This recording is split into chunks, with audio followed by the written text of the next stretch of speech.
함께 예배하는 모든 분들 가운데 이 말씀의 축복이 함께 하시기를 주님의 이름으로 축원합니다. 하나님의 나라가 예수가 이 땅에 오심으로 임하였습니다. 그 임한 하나님의 나라가 바로 사람들에게 이제 나타나는 일이 일어나야 합니다. 그러니까 예수님이 하나님의 나라시죠. 그런데 예수님이 오심으로 하나님의 나라가 이 땅에 임하신 것입니다. 그러니까 우리는 이 부분의 그림을 이렇게 생각을 합니다. 예수님이 오시니까 세상이 다 하나님 나라가 됐다, 이렇게 이해를 합니다. 그 말이 아니고 예수님이 하나님 나라십니다. 그런데 그 예수님이 이 땅에 오신 것입니다. 바로 그것을 가르쳐 하나님의 나라가 임했다, 이렇게 말을 하는 것입니다. 그런데 그 임한 하나님의 나라가 이제 온 세상에 이제 충만해야 합니다. 온 세상에 가득해야 하는 것이죠. 그 가득하게 하는 방식이 뭡니까? 바로 그것이 십자가의 섬김이라고 하는 것입니다. 예수님께서 십자가에서 바로 섬기셨습니다. 온 인류를 섬기셨습니다. 어떻게 섬기셨습니까? 자기 목숨을 아끼지 아니하시고 내어주심으로 섬기셨습니다. 십자가에서 자기를 핍박하는 자들을 향하여 분노하고 그들을 심판하시는 것이 아닙니다.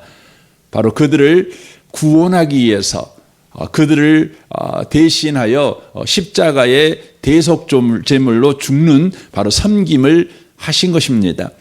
하나님의 나라가 이제 바로 세상 속에 세워지기 시작한 것이죠.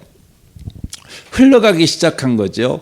예수가 하나님 나라신데 예수에게 있는 하나님의 나라가 사람들 심령 속으로 이렇게 바로 확장되는 것입니다. 흘러 들어가게 되는 것이죠. 예수께서 하늘 올라가십니다. 그리고 그 일을 바로 교회에게 맡기셨습니다. 교회는 어떤 곳입니까? 예수께서 임재해 계시는 곳입니다. 이 건물에 하나님이 임재해 계신다, 물론 그러시죠. 그러나 더 정확하게 말하면 교회에 임재해 계신다는 것은 바로 예수를 믿는 저와 여러분에게 바로 주님께서 임재해 계십니다. 그분은 하나님 나라십니다. 그러므로 저와 여러분에게 바로 하나님의 나라가 임해 있는 것입니다. 임한 그 하나님의 나라가 내 이웃들에게 바로 확장되어야 합니다. 흘러가게 해야 하는 것이죠. 그 방식은 바로 예수님의 방식과 똑같습니다. 그래서 예수님께서 마태복음 16장 24절에서 이에 예수께서 제자들에게 이르시되 누구든지 나를 따라오려거든 자기를 부인하고 자기 십자가를 지고 나를 따를 것이니라 라고 말씀합니다. 예수님의 방식이 십자가의 섬김이었던 것처럼 우리의 방식도 바로 십자가의 섬김이었을 때에 바로 우리에게 임한 하나님의 나라가 이웃들에게 흘러가는 바로 일이 바로 벌어진다고 하는 것입니다. 이것을 보여주고 있는 역사적 증언이 바로 사도행전이라고 바로 말씀을 드렸습니다. 그래서 사도행전은 예루살렘과 온 유대와 사마리아와 땅끝까지 이르러 바로 하나님의 나라가 확장되어지는 사건을 바로 기록하고 있습니다. 이 일에 우리를 바로 증인으로 쓰는 것이죠. 이 일에 우리를 바로 통로로 쓰는 것입니다. 그러니까 증인이라는 그 말은 법정 용어이지 않습니까? 더 우리에게 합당한 표현은 어쩌면 통로다, 이렇게 표현하는 것이 맞을랑가도 모르겠습니다. 아브라함을 부르실 때에 하나님께서 아브라함에게 너로 말미암아 모든 민족이 복을 받을 것이다, 이렇게 말씀하셨죠. 옛날 개역 한글 성경에서는 이 부분을 복의 통로 이렇게 표현을 해놨어요. 우리 현재 개역 개정에서는 번역을 약간 바꿨죠. 바로 아브라함을 부르실 때에 아브라함에게 부으신 그 복이 아브라함에게 끝이 아니라 멈춰 있는 것이 아니라 그것이 종착점이 아니라 바로 아브라함에게 임한 그 복이 아브라함에게 넘치고 넘쳐서 흘러가게 하는 것이죠. 그래서 아브라함은 복의 정착력이 아니라 복의 터미널이 되게 하시는 것이죠. 이와 마찬가지로 오늘날의 저와 여러분은 예수를 믿으면 아브라함의 복을 받지 않습니까? 그 복이라고 하는 것은 바로 저와 여러분에게 임한 하나님의 나라가 우리에게 끝이 아니라 바로 이웃에게 흘러가는 통로가 되게 하신다는 것입니다. 그 방식은 바로 십자가의 섬김이 우리 가운데 있을 때 바로 그 일이 벌어지게 된다고 하는 것이죠. 이 십자가의 섬김이라고 하는 것이 무엇인지를 다양한 방식으로 사도행전은 바로 보여주고 있습니다. 사도행전 4장에 보면 이제 베드로와 요한이 성전 미문에 앉은 안진뱅이를 바로 고쳐주는 일이 일어나게 되죠. 그 일로 인하여서 예루살렘 도시가 들썩들썩합니다. 이게 무슨 일인가? 어떻게 나면서부터 안진뱅이 된 자가 일어날 수 있는가? 사람들이 궁금해가지고 베드로와 요한에게 모이는 거 아닙니까? 그때 베드로와 요한이 뭐 합니까? 내 경건의 능력으로 이것이 일어난 것이 아니라 너희들이 십자가에 못 박여 죽인 바로 그 예수의 이름으로. 그래서 복음을 전하는 것이죠. 여러분, 교회에는 기적이 일어날 수 있어요. 교회에는 안진뱅이도 일어날 수도 있고 또 죽은 자도 살아날 수도 있죠. 각종 병에 걸리신 분들이 예수의 이름으로 나을 수 있습니다. 그러나 그것이 교회의 궁극적인 자랑이거나 궁극적인 힘은 아닙니다. 교회의 힘은 뭡니까? 복음입니다. 예수를 전하는 것입니다. 여러분, 그래서 교회는 병든 자가 안 나올 수도 있어요. 그렇다고 해서 교회가 힘이 없습니까? 여러분, 교회 와가지고 가난한 자가 부자가 안 될 수도 있어요. 연약한 자가 강해지지 않을 수도 있어요. 그렇다고 해서 교회가 약한 것입니까? 교회가 무능력한 겁니까? 아닙니다. 교회의 강함은요, 교회가 여전히 어떤 경우를 만나든지 바로 예수를 전할 수 있다면, 복음을 우리가 힘있게 전할 수 있다면, 복음을 우리가 붙들고 있다면 여러분, 그 교회는 강한 것입니다. 그 교회는 능력이 있는 것입니다. 그 교회는 소망이 있는 교회고 그 교회는 정말 아름다운 교회다. 주님의 몸된 교회다. 이렇게 말할 수 있는 것입니다. 근데 우리는 늘 사도행전 3장 4장을 읽으면서 우리 교회는 왜 병든 자가 안 낫지? 이런 것에 대해서 낙심해 있는 경우가 있어요. 예수 이름으로 병자야 나아라 해도 안 나아요. 그래서 우리 마음에 우리 교회는 힘이 없나 봐. 오늘날의 예수님은 과거의 때처럼 그렇게 힘이 세지 않나 봐. 이런 오해를 합니다. 그러나 여러분, 사도행전 3장 4장에서 핵심은 병자가 나았다는 것보다요, 더 중요한 게 뭐냐면 복음이 증거된 것입니다. 그래서 어떤 일이 벌어지죠? 그들이 주님을 믿어요. 그러니까 육신의 질병이 고쳐지는 것도 귀한데 그것보다 더 놀라운 것은 여러분, 영적으로 죽어버린 자가 살아나는 거예요. 여러분, 영적으로 죽어버린 자가 살아나는 것은요, 여러분, 딱 하나의 방법밖에 없어요. 천하인간의 구원 얻을 만한 다른 이름을 주신 적이 없거든요. 예수입니다. 복음이 증거되는 것입니다. 그래서 교회는 복음을 증거하죠. 저는 우리 교회가 은혜의 복음 교회 아닙니까? 이렇게 교회 이름을 이렇게 짓게 된 연유가 있는데, 여러분, 이 은혜의 복음 교회는 저희 교회가 이 이름을 쓸 때에는 한국에는 은혜의 복음 교회라는 이름을 가진 교회가 하나도 없었어요. 정말이요. 저는 그게 너무 신기했습니다. 이 은혜의 복음 교회라는 것은 사도행전 20장 24절에 있는 그 바울의 고백을 그대로 인용해서 우리 교회 이름을 지었어요. 은혜의 복음을 증거하는 일에는 내 생명을 존귀히 여기지 않겠다. 내 생명을 귀하게 여기지 않겠다. 이거 있지 않습니까? 그래서 저는 우리 교회가 항상 은혜의 복음을 증거하는 그런 교회가 됐으면 좋겠다. 그런 소원을 가지고 이 이름을 이렇게 짓게 되었어요. 여러분 어떤 교회 보면은 그 믿음의 교회, 근데 막상 가보면 교회가 믿음이 없잖아요. 또 사랑의 교회, 그리고 막상 가서 그 교회 가보면 사랑이 없어요. 또 뭐 그 교회에 가면 뭐 다양한 이름이 있잖아요. 근데 뚜껑 열어서 딱 가보면 없어요. 저는 그런 교회가 안 됐으면 좋겠다. 은혜의 복음 교회, 그래서 은혜의 복음이 있는 줄 알았더니 맨 율법만 이야기하고 맨 그 이상한 소리나 했었고 안 그랬으면 좋겠다. 그래서 교회 이름 자체를 은혜의 복음 교회 이렇게 짓게 되었습니다. 여러분 우리 교회가 이 이름대로 늘 깨어있는 교회가 되도록, 늘 복음을 선포하는 교회가 되도록 제가 변질되지 않고 또 앉아있는 여러분들도 다른 것을 기대하고 앉아있지 않는, 여러분도 변질 안 되는 그런 교회가 되도록 여러분 늘 깨어있으시면 좋겠습니다. 기도하시면 참 좋겠습니다. 그러니까 베드로와 요한이 이렇게 복음을 전하잖아요. 그런데 가장 예루살렘에 있는 지도자들, 정치 권력자들, 종교 지도자들이 위협을 느꼈던 건 뭐냐면 바로 복음을 전하는 것입니다. 예수의 십자가와 부활을 전하는 것이죠. 뭐 병자가 낫고 이것이 겁나는 것이 아니었습니다. 여러분 교회가, 세상이 교회를 가장 무서워하는 게 뭐죠? 복음 전하는 겁니다. 여러분 병자가 교회가 낫고 뭐 교회에서 다양한 일이 일어나고 그거 무서워하지 않습니다. 왠지 아십니까? 여러분 다른 종교에도 그런 거 합니다.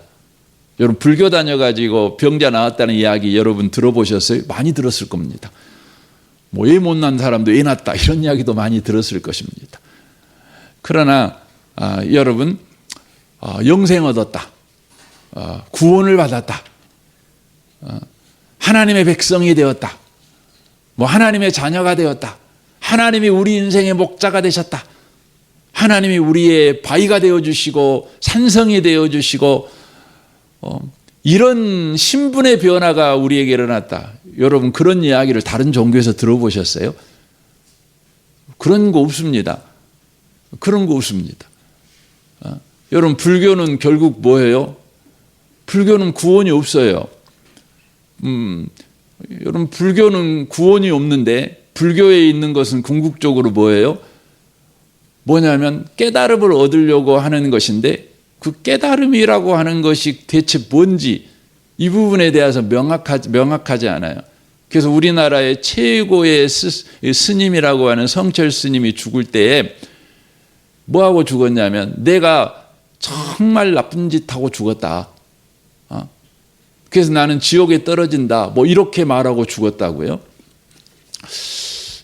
여러분 기독교의 능력은 뭐냐면 복음을 전하는 거예요.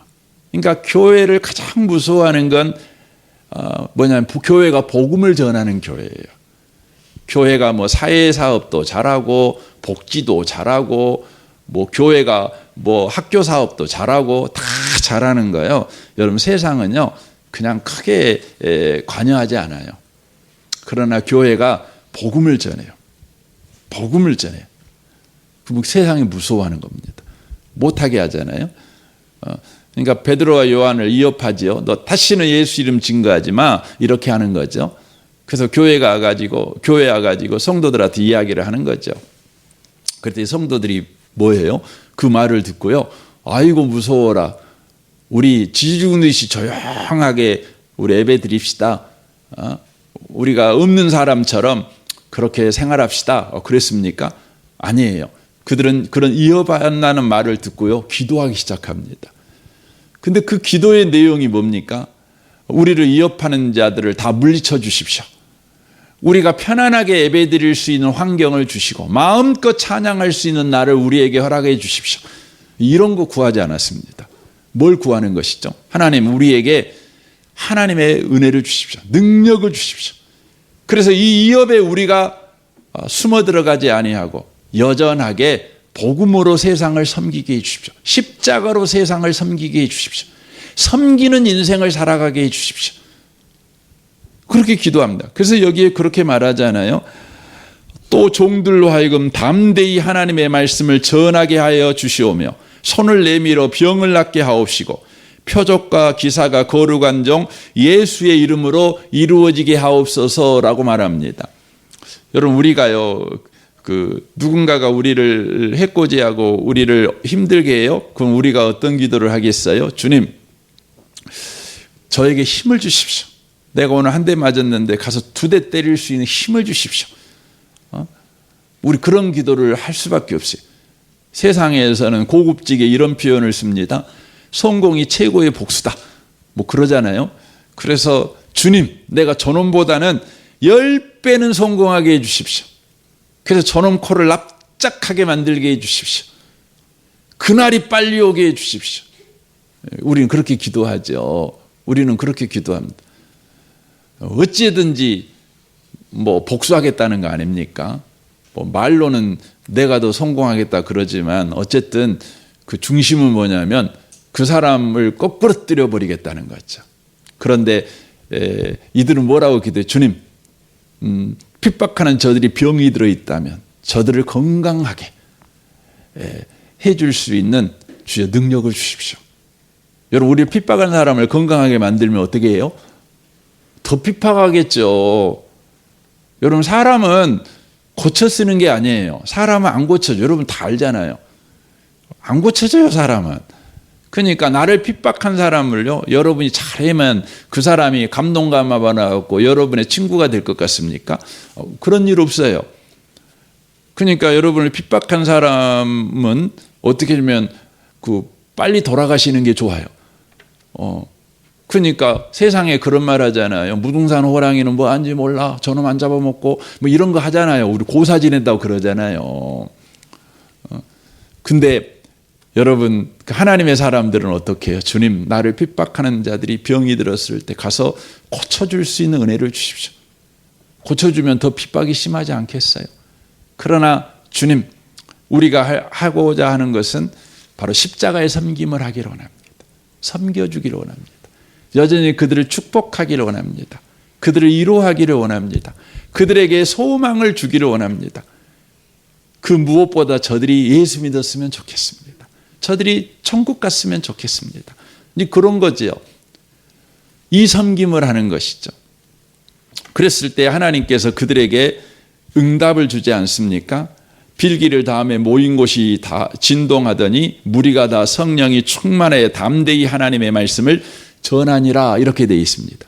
하나님의 말씀을 전합니다. 세상을 바로 복음으로 섬깁니다. 그 이업 가운데서 이업하는 세력들이 살기등등하게 저놈들이 언제 또 우리의 말을 어기고 복음을 전할까, 이렇게 호시탐탐 노리고 있는데 그런 이업을 아랑곳하지 않고 너희들이 우리를 이업하지만 사실 너희들에게는 이 복음이 꼭 필요해.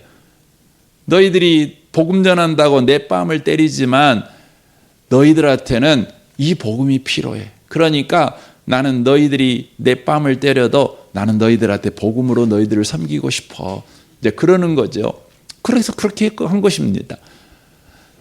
그리고 그 다음에 이를 성경이 기록합니다. 믿는 무리가 한 마음과 한 뜻이 되어 모든 물건을 서로 통용하고 자기 재물을 조금이라도 자기 것이라 하는 이가 하나도 없더라라고 되어 있습니다.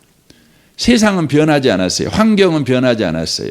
근데 놀라운 것은요, 세상을 복음으로 섬기는, 십자가의 섬김으로 섬기는 은혜를 구했을 때 바로 그 기도를 했던 사람들이 변화됩니다. 변화됩니다. 그들이 두려움에 묶여 있었던 사람들이요, 두려움 없이 복음으로 세상을 섬기는 사람이 되고, 자기 자신을 지키기 위해 급급했던 사람들이 이제 두려움 없이 자기 것을 내어주면서 서로를 섬기는 사람이 됩니다. 무슨 일이 벌어진 거죠? 하나님의 나라가 나타난 것입니다.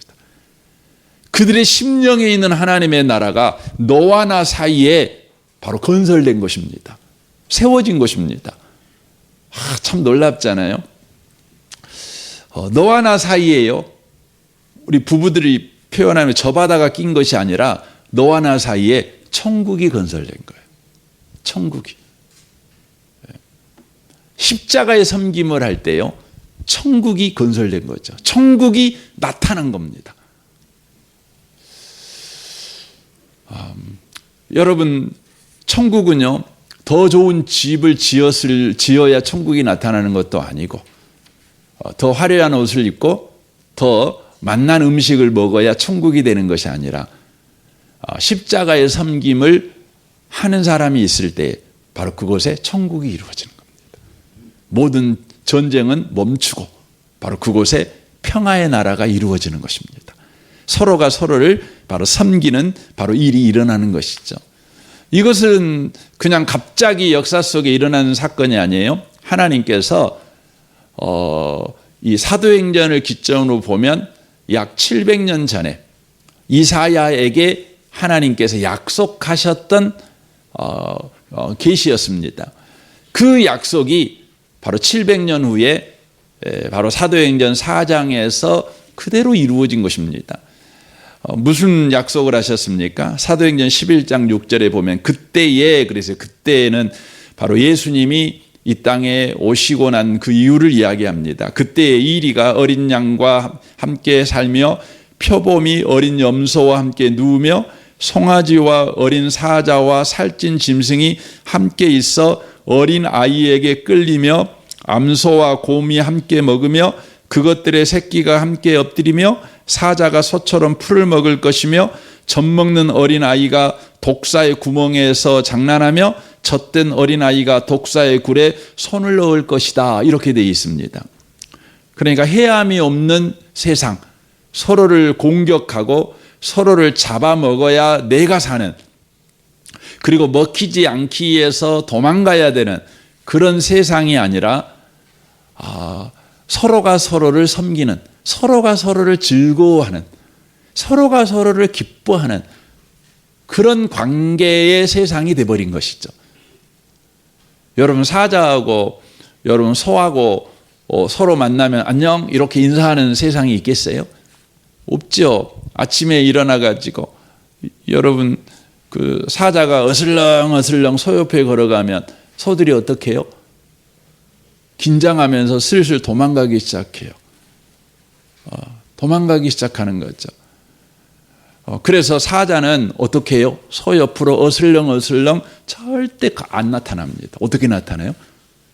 소가 모르게 엉금엉금 바람의 방향을 살펴갖고 자기의 냄새를 소들이 못 맡도록 바람의 방향을 따라서 서로에게 접근을 하는 거죠. 엉금엉금 그러는 겁니다. 그래서 갑자기 확 덮치는 것이죠. 이게 세상 아닙니까? 여러분, 어린아이가 여러분 사자를 애완견 다루듯이 이렇게 다루는 거죠. 이렇게 말이 되는 겁니까? 그런데 그런 세상이 열린다는 거죠. 그 세상이 이 사도행전 4장에 일어난 겁니다. 2장에도 보이고 4장에도 그것이 보입니다. 사자 같은 사람이 있죠. 곰 같은 사람이 있죠. 이리 같은 사람이 있죠. 여러분은 어떤 사람인가요? 어떤 사람 같이 여러분 사람들에게 취급을 받습니까? 그 여자분들은 처녀 때는 다 토끼잖아요. 토끼. 예, 토끼 좋아하잖아요. 근데 결혼해가지고 얘를 한두 명 나면 다 뭐가 돼요? 사자가 되시잖아요. 그래가지고 엄마가 다 사자들이잖아요. 사자들. 그래서 엄마들은 목소리가 다 크시잖아요. 왕 하고 그러면 일순간에 다 조용하잖아요. 그렇죠. 어떤 분은 이리 같은 분도 계시잖아요. 그런데 놀라운 것은요, 하나님의 나라가 이루어지면 사자 같은 사람도 이리 같은 사람도 여러분 서로 연합하는 일에 자기의 성품을 써요. 기질을 쓰는 거예요. 참 놀랍습니다. 여러분, 이 기질이라고 하는 건 하나님이 우리에게 주신 선물이잖아요. 여러분, 기질은 변화되지 않습니다. 예수를 아무리 잘 믿어도 여러분 기질은 변화되지 않습니다. 다혈질은 여전히 다혈질이고, 여러분 담직질은 여전히 담직질이고, 점액질은 여전히 점액질입니다. 여러분이 아무리 성령 충만해도 다혈질은 다혈질입니다. 그런데 놀라운 건 성령 충만하면 여러분의 다혈질이 성품이 됩니다. 다혈질 안에는 참 좋은 성품이 있어요. 다혈질은 어떤 성격이냐면 여러분 빠르게 남을 섬기는 사람이에요. 빠르게 섬겨요. 그래서 어려운 사람 보면은요, 바로 자기 호주머니에서 지갑 꺼내가지고 돈 세 갖고 주지 않고 그냥 푹 집어갖고 잡힌 대로 줘요. 이게 다혈질입니다. 다혈질입니다. 그런데 이 다혈질이 그 성령 충만하지 않고 자기로 충만해요. 그러면 그게 뭐가 돼요? 성품이 아니라 성질머리가 되는 겁니다. 그 사람들은 어떻게 해요? 잡히는 대로 성질내요. 다혈질은 성령이 쓰시면 그렇게 적극적으로 선행을 베풀지만 여러분 다혈질이 자기에게 붙잡히면 그렇게 적극적으로 성질을 해요. 그래서 여러분 다혈질 사람들이 이런 말을 많이 쓰잖아요. 나는 뒤끝은 없어 성질은 잘 내도. 이런 사람이 있잖아요. 남 상처 다 줘놓고 지는 괜찮대. 이게 다혈질이잖아요. 여러분 성령이 충만하면은요, 다혈질이 가지고 있는 장점이 쓰여져요. 참 놀랍습니다. 이게 하나님 나라가 되는 겁니다. 그러니까 다혈질하고 여러분 그 점액질이 만나죠. 여러분 그 다혈질하고 점액질은 그 사실은 같은 기질이에요. 어떤 기질이냐면 기본적으로 사람을 좋아해요. 사람을 좋아해요. 근데 다혈질은 적극적으로 좋아하는 사람이고 점액질은 소극적으로 좋아하는 사람이에요. 담직질과 우울질은 같은 기질의 사람인데 담직질과 우울질은 일을 좋아하는 사람들이에요. 그래서 담직질은요, 적극적으로 일을 좋아하는 사람이고 우울질은 신중하게 일을 좋아하는 사람들이에요. 이게 좀 달라요. 근데 성령이 역사하면 그것을 여러분 아름답게 써요. 이렇게 아름답게. 사랑하는 성도 여러분, 저와 여러분이 서 있는 곳에 하나님 나라가 나타나게 하셔야 합니다. 하나님의 나라가 보여지게 해야 됩니다. 어떻게 해요? 십자가의 섬김이 있을 때 하나님의 나라가 세워지는 겁니다. 여러분 누군가를 섬기는 것입니다. 가장 위대한 섬김은 뭡니까? 복음으로 섬기는 겁니다. 그들에게 복음을 전해주는 것입니다. 그들에게 바로 하나님 자녀가 되게 도와주는 것입니다. 하나님이 그들의 아버지가 되게 도와주는 것입니다. 아버지가 있는 인생, 고아의 인생이 아니라 아버지가 있는 인생을 살아가게 도와주는 것입니다. 이게 가장 위대한 섬김입니다. 저와 여러분이 이 섬김 속에 있어 우리가 서 있는 곳이 하나님 나라가 되는 그런 복이 늘 있으시기를 주님의 이름으로 축원합니다. 아멘. 우리 같이 기도하겠습니다.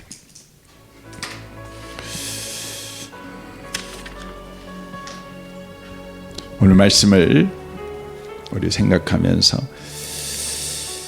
십자가의 섬김,